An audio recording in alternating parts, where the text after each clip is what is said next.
Assalamualaikum warahmatullahi wabarakatuh. Salam jumpa dengan wong santun. Kali ini saya berada di Masjid An-Nur, Perumahan Taman Suko Asri, Kecamatan Sukodono, Kabupaten Sidoarjo, Jawa Timur. Saat ini juga saya ingin membahas tentang waktu doa mustajabah yang sering kita lupakan. Sebenarnya kalau kita berdoa dan doa kita ini ingin didengar dan doa kita ini menjadi mustajabah, kita harus tahu waktu-waktu mana saja dan tempat-tempat mana saja dan dengan cara-cara apa saja. Tapi kali ini saya ingin membatasi bahwa waktu yang sangat mustajabah yang sering kita lupakan ketika kita sholat jamaah seperti di masjid ini. Tidak sedikit di antara kita melupakan bahkan meninggalkan waktu yang mustajabah dalam berdoa tersebut. Minimal ada 3 yang sering kita lupakan.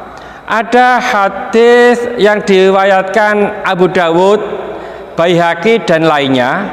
Rasulullah Shallallahu Alaihi Wasallam bersabda, la yuraddu doa, tidak akan tertolak doa bainal adani wal iqamati, antara adzan dan iqamah.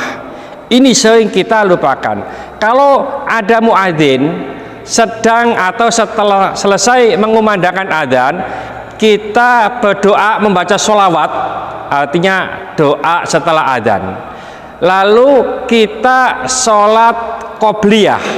Nah, setelah sholat qobliyah, sebelum iqomah dikumandangkan, jangan sampai tidak berdoa.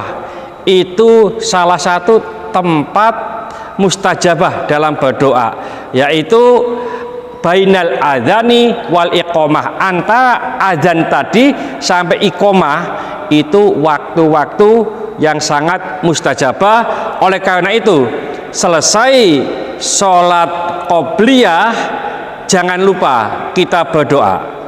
Ada waktu lagi yang kedua adalah Rasulullah Shallallahu Alaihi Wasallam bersabda, aqrabu ma yakunul abdu min rabbih, seorang hamba yang paling dekat dengan Tuhannya, wa huwa sajidun, ia dalam keadaan sujud. Fa aktsiru doa, maka perbanyaklah doa. Hadis ini diriwayatkan oleh Imam Muslim, Abu Dawud dan lainnya. Jadi waktu yang kedua adalah saat kita sujud, terutama sujud dalam sholat. Oleh karena itu biasanya seorang imam itu memberikan kesempatan kepada makmumnya ketika sujud terakhir itu agak dipanjangkan untuk memberi kesempatan makmum berdoa. Karena apa? Karena waktu sujud itulah waktu-waktu yang sangat mustajabah. Bukan hanya sujud terakhir sebenarnya, tapi setiap kali sujud dalam sholat atau sujud apa saja, itu waktu yang sangat mustajabah. Kenapa? Karena saat itu seorang hamba sangat menghambakan kepada Rabb-nya. Bayangkan, kaki sama jidat itu setara. Itulah cara menghinakan diri kita kepada Allah Subhanahu wa Ta'ala, sehingga permohonan kita, permintaan kita akan dikabulkan Allah Subhanahu wa Ta'ala. Dan yang ketiga, ada hadis riwayat Hakim, Rasulullah Shallallahu Alaihi Wasallam bersabda, la yajtami'u mala'un, tidaklah berkumpul sekelompok orang, fayada'u ba'duhum, lalu sebagian di antara mereka itu berdoa, wa yu'minul ba'du, dan yang lainnya mengamini, illa ajabahumullah, kecuali Allah mengabulkan doanya.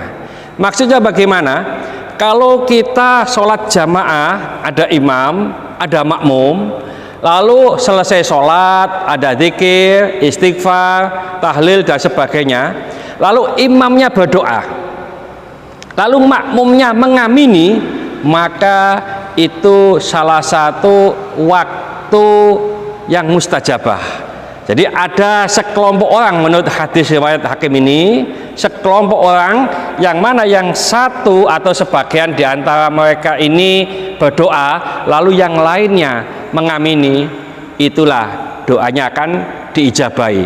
Jadi saya ingatkan sekali lagi, kalau kita ikut sholat jamaah di masjid, kalau antara azan dan iqomah jangan sampai tidak berdoa. Biasanya dilakukan setelah sholat qobliyah. Yang kedua, saat sujud, baik itu sholat jamaah maupun sholat sendirian, sholat qobliyah, sholat ba'diyah, saat sujud perbanyak, fa'aktsiru doa, perbanyaklah berdoa. Dan seorang imam itu akan memberikan kebiasaan memperpanjang sujud yang terakhir, memberikan kesempatan untuk jamaahnya, untuk makmumnya berdoa. Lalu yang ketiga, bila ada imam berdoa, kita ngamini. Oleh karena itu, jangan sampai kita melupakan, bahkan meninggalkan 3 waktu yang mustajabah tadi. Mudah-mudahan sedikit ini dibarengi hidayah oleh Allah Subhanahu wa taala. Mudah-mudahan bermanfaat bagi kita semuanya. Sampai jumpa di video yang akan datang. Akhir kalam, assalamualaikum warahmatullahi wabarakatuh. Salam Bang Santun.